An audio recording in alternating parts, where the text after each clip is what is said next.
Bom dia, meu povo! Hoje a nossa aula vai ser sobre teatro e cultura popular. Como vocês podem ver, o que é que vai abranger nesse capítulo? Teatro de rua, teatro de bonecos e o mamolengo, e artesanias e cultura popular, que é a questão do artesanato dentro da cultura popular, principalmente da brasileira, que é riquíssima. Então, a gente vai estar abordando inicialmente as questões cênicas, certo? Quando eu falo cênicas, eu estou falando de cena. E o teatro, ele pertence à cena.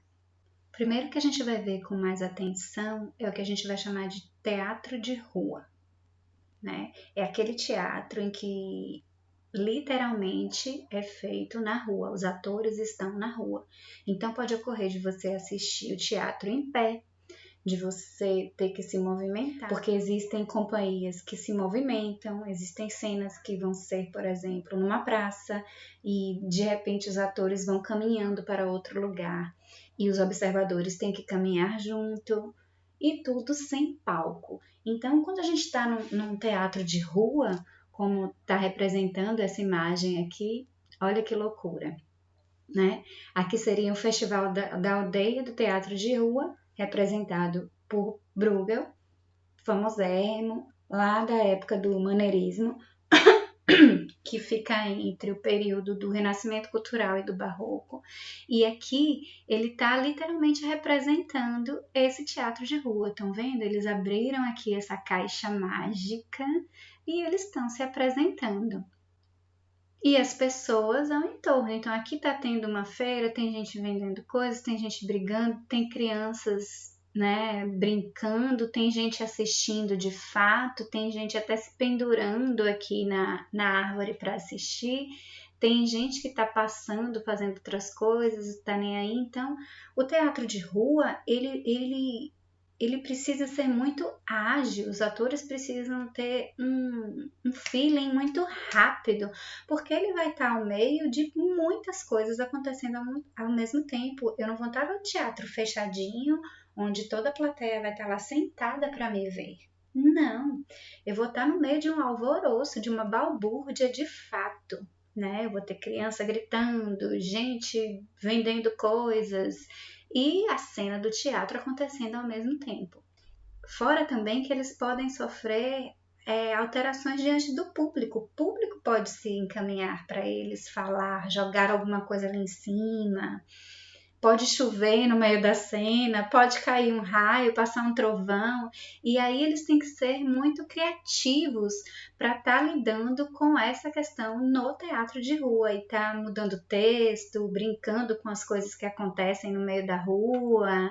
A gente vai ter muito esse teatro aí, nesse estilo acontecendo. Por exemplo, durante a Idade Média, em que era proibido o teatro, a não ser que fossem com processos religiosos, né, da igreja cristã lá na Europa. E aí o que acontecia? Eles iam nessa caixinha escondida numa carroça e de repente eles abriam, lá se apresentavam, pegavam um dinheirinho e corria, porque era proibido. E isso começou assim, essa caixinha mágica, né, esse palquinho que eles abriam no meio da rua. E depois da Idade Média continuou por muito tempo. Quando eu tenho lá o século XV até o século XX é onde eu vou começar a ter as minhas estruturas de fato de teatro de palco, certo? Eu vou criar os edifícios, as arquiteturas para o palco. Então, se eu penso no teatro de rua, olha só esse personagem aqui. Pensem, se coloquem no lugar de, né? O que é que está acontecendo aqui? Eles estão em cena, no meio da rua, mas estão em cena. Eles estão em cima de uma perna de pau, eles estão tocando e eles estão encenando, né? Então a questão do improviso é extremamente abrangente dentro do teatro de rua. O ator, ele tem que ter um jogo de cena de improviso muito bom para conseguir fazer o teatro de rua, porque ele pode sofrer muitas interferências na sua apresentação. Voltando aqui um pouquinho mais ao passado, a gente tem aí um elemento muito conhecido do teatro, que é a máscara grega. A gente sabe que o símbolo do teatro são aquelas máscaras, né, de um rosto triste e de um rosto feliz. Literalmente levam a gente para a Grécia Antiga, onde se deu a origem das arquiteturas teatrais, de fato, só que abertas ainda. Os palcos eram abertos nessa época e lá existia a tragédia e a comédia. Por isso o símbolo da máscara triste, da tragédia, e da máscara feliz, da comédia. É mesmo, é. Porém, a gente tem as máscaras gregas, né? Eram feitas para ser vistas de frente, de fato, para quem estava assistindo. Os atores estavam sempre ali de frente ao público. Ela também tinha uma certa coerência. Os atores também precisavam usar essas máscaras porque tornava o personagem reconhecido à distância, já que eles faziam as cenas em teatros abertos e às vezes a pessoa ficava muito longe, a máscara facilitava a pessoa enxergar quem era aquele personagem. Outra coisa interessante é que na Grécia Antiga, as mulheres ainda não podiam representar. Eu estou sentindo uma treta! Então, só homens eram atores naquela época. Pensa que absurdo. E aí, quando eles queriam fazer um papel de mulher, eles usavam a máscara grega com um rosto feminino. Outra coisa que contribuía também era para a questão da acústica. Eu vou ter máscaras gregas em que a parte da boca ela é aberta e ela vai ter tipo um cone assim por dentro, o que vai fazer com que a voz do ator ressoe mais, né? Então são técnicas. Na época não tinha som, não tinha sistema de som, não tinha iluminação, então são técnicas que eles criavam, pensa aí, antes de Cristo, para o som ressoar e conseguir chegar em todas as pessoas que estavam lá assistindo. Aqui uma outra coisa muito interessante, que são as óperas chinesas. As óperas chinesas, elas foram consideradas patrimônio cultural e imaterial, é claro, da humanidade em 2010, né? A questão da maquiagem nas óperas chinesas, elas são cruciais. Os atores, eles têm que representar muito bem, tem que ter uma qualidade de maquiagem extremamente elevada, como vocês estão vendo. Isso representam máscaras, porém não são máscaras, são maquiagens. Incrível, muito bem feito. As cores são representativas, né? Lá na China, o branco, traição, o negro, lealdade, honestidade, o azul, a coragem, ou então uma pessoa muito arrogante, muito metida, o amarelo tem a ver com a questão da razão, da racionalidade, o verde, o orgulho. Então, eles usavam essas simbologias dentro das cores, dentro da vertente chinesa, para expressar também coisas nessas máscaras que, na verdade, não eram máscaras, né? Eram maquiagens que simulavam máscara. Aqui alguns exemplos de esquema de cores de maquiagem da ópera, né? A gente sabe que cada cor tem um significado diferente para eles, então quando o observador, quem está na plateia, quem está assistindo essa ópera chinesa, ela vê essa máscara verde, eles já sabem que o verde tem a ver lá com a questão do orgulho. Então vai ser um personagem extremamente orgulhoso. E por aí vai. A gente também vai ter o teatro aqui nesse capítulo aparecendo como teatro de bonecos e o mamulengo. Teatro de bonecos, vamos deixar claro que a gente tem muitos estilos diferentes de teatros de boneco. A gente tem teatro de boneco do Japão oriental até os mais específicos brasileiros, como o mamulengo, por exemplo. Aqui a gente vai estudar especificamente esses, certo? E aí ele começa com as questões. É possível atuar sem mostrar o rosto? A gente já viu que usando máscara e maquiagem a gente consegue atuar também. Então, sim, é possível atuar sem literalmente estar mostrando o rosto. E aqui ele vai contemplar os bonecos, quer dizer, os bonecos vão estar atuando e escondendo o corpo do ator. E muitas vezes essa ocultação do corpo do ator ela é total, o cara não aparece mesmo, você não vê. Porém, o ator ele vai conseguir dar vida ao boneco. Isso quer dizer que esse tipo de teatro é feito sem ator? Não, porque o ator está ali dando vida ao boneco. É ele que vai conseguir dar a expressão corporal a esse boneco. E muitas vezes até tem bonecos que movimentam a face, muitas vezes expressão facial também. Muitas vezes interagem com vozes, algumas vezes não, só com movimentos de corpo. Porém, a gente não pode esquecer que, apesar de ser teatro de boneco, o ator está presente. Não existe teatro sem ator. É a única peça que não pode faltar no teatro, certo? Nunca esqueçam disso. Esse aqui, por exemplo, é muito interessante. Ele chama Bunraku. Não sei como fala exatamente, buraco, etc. Que estranho, né? Ela é muito interessante. Esses bonequinhos do Bunraku, eles têm os manipuladores, estão vendo? Todos encapuzados. Parece até um Ku Klux Klan, Deus me livre. Deus me livre.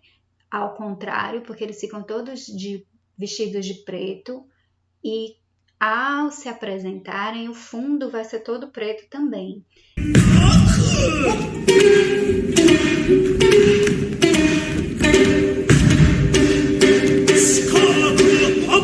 Esse Bunraku é interessantíssimo. Os bonecos de Bunraku, que são esses estilos de boneco aqui, eles são muito parecidos com as pessoas, né, da vida real. Porém, eles são pequenininhos. E eles são movimentados por 3 pessoas normalmente. Às vezes 2, mas normalmente são 3. E são chamados de titereiros. Eles ficam com uma roupa toda escura, muitas vezes encapuzados, como está aparecendo aqui nessa imagem. Algumas vezes, se esse titereiro ele for muito famoso, ele vai, que é um ator, né? São atores, ele pode aparecer sim com o rosto à mostra, porém, eles ficam ali manipulando os bonecos e dando vida àquela história do boneco, certo? Eu quero que vocês vão aqui nessezinho aqui que vai aparecer aqui em cima e assistam esse vídeo agora para vocês enxergarem esse tipo de teatro. Foram lá, assistiram, vale a pena, muito bonito. É uma cultura japonesa muito interessante, muito forte. Vocês perceberam que tem a questão da música, que é extremamente forte. As cenas são muito bem feitas, são muito fortes, os bonecos são muito bem feitos e os atores manipulam esses bonecos de uma forma assim incrível. E esses bonecos são chamados de marionetes, né? A gente tem o boneco Bunraku, mas é uma marionete porque está sendo manipulado, né, pelo titereiro, assim como esse boneco aqui do grupo Giramundo de Belo Horizonte, que tá aqui um pedacinho, assiste também esse vídeo, vale a pena.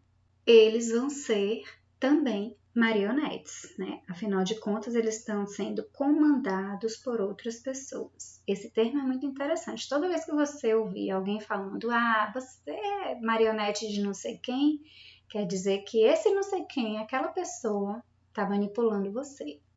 Pensa nisso. Não deixa, não. Aqui, fantoches. A gente sabe que existem vários tipos de fantoches, né? Normalmente, os mais populares são os feitos de luva ou aqueles que a gente vai manipular com os bracinhos. Mas a gente tem dedoche, a gente não tem dedoche, que é só o dedinho. Tem fantoche de meia, tem fantoche de luva, de tudo que é jeito. O que a gente chama de fantoche de luva é que literalmente a gente coloca a mão. Não importa se ele é feito com uma meia, se ele é feito do formato da mão para virar um boneco. A gente tem também os dedoches, que são os bonequinhos feitos, né, e ficam nos dedinhos. Outro exemplo são os bonecos de balcão, tipo essa cena aqui, assiste aí em cima, por favor, gracinha demais. E os marionetes de fio, como a gente já viu lá. Aqui a gente tem as pessoas manipulando, muito lindo. E os bonecos de sombra, gente, sou apaixonada por bonecos de sombra. Se preparem, porque a gente vai fazer alguma coisa nesse sentido, hein? Assiste aqui um pouquinho do boneco de sombra. Literalmente a gente vai precisar de projeção de luz.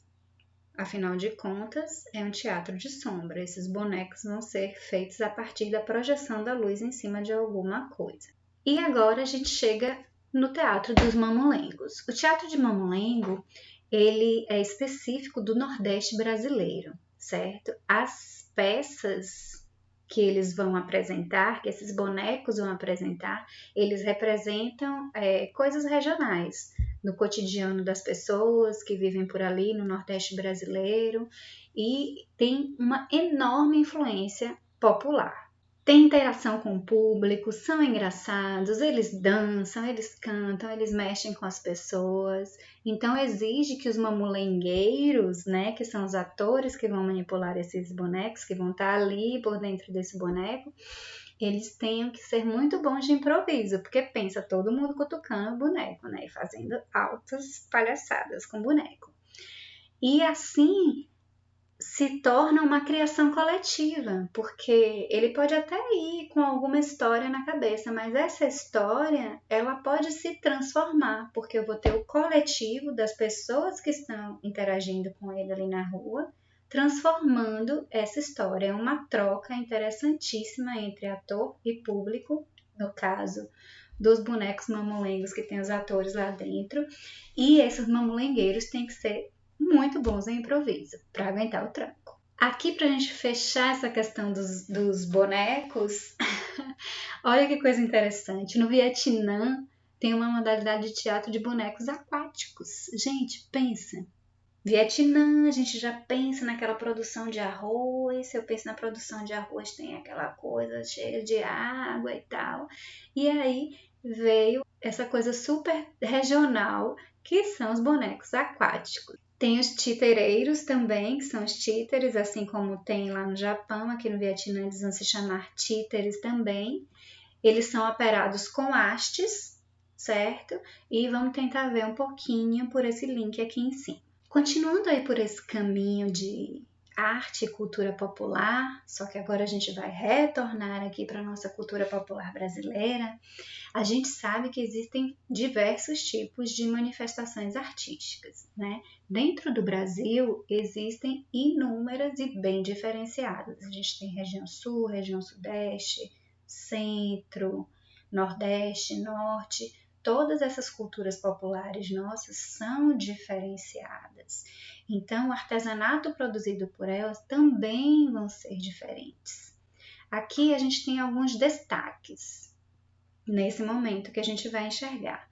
Aqui, por exemplo, a gente tem a Feira de Caruaru, que fica lá em Pernambuco. Então, nesse momento, a gente vai estar falando de Nordeste, né? Essa feira, ela já foi declarada pelo IPHAN, que é o nosso Instituto de Patrimônio Histórico Nacional, daqui do Brasil específico, IPHAN. Essa Feira de Caruaru já é um patrimônio cultural e imaterial do Brasil. Então pensem a força que não tem uma feira dessa. Olha aqui, artesanato que a gente encontra na feira, olha os bonequinhos aqui que a gente pode manipular, né? São muito encontrados de diversos formatos diferentes e personagens diferentes dentro da Feira de Caruaru, por exemplo. A cerâmica é algo que é muito visto no nosso país todo, mas aqui em específico a gente vai ter algo bem nordestino, porque são os cangaceiros também, né? Retirantes. Aí a gente vê nesse tipo de artesanato, às vezes, animais, boi puxando uma carroça, burro, cavalo, etc. Todos representativos do Nordeste e um nome bem marcante para esse tipo de artesanato é do pernambucano mestre Vitalino, um grande artista dessa expressão para o Brasil. O Brenan, olha que coisa fantástica isso aqui, gente. Quem fez essa coisa maravilhosa é um ceramista brasileiro, pernambucano, chamado Francisco Brenan.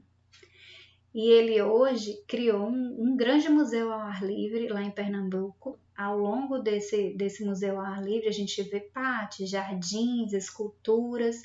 Vou colocar o linkzinho aqui para vocês conseguirem enxergar que coisa maravilhosa. Aqui descendo mais um pouquinho, vamos vir para o Vale do Jequitinhonha, que já é Minas Gerais, que também é um grande centro de produção de artesanato, de cerâmica, né, brasileiro. E aqui muita gente sobrevive de artesanato. São vocações mesmo. Então, tipo, às vezes eles já nascem numa família de artesãos de cerâmica e tem um avô que faz cerâmica, tem o pai, tem o filho, todos eles vão produzindo esse artesanato maravilhoso encontrado lá no Vale do Jequitinhonha. Aqui é uma coisa também típica do Nordeste, que são o pífaro, que é uma flauta, estão vendo? Uma espécie de flauta, e a viola, que normalmente são produzidos com materiais bem artesanais, né? Então eles não vão ter a mesma sonoridade de algo produzido industrialmente, bem típicos também no Nordeste. Como o nosso Brasil é rico, hein? Que riqueza cultural que nós temos. Vamos ficar por aqui agora e tem dever para vocês. Vocês não me escapam. Eu não ouvi o que eu ouvi, ouvi? Now the world don't move to the beat of just one drum.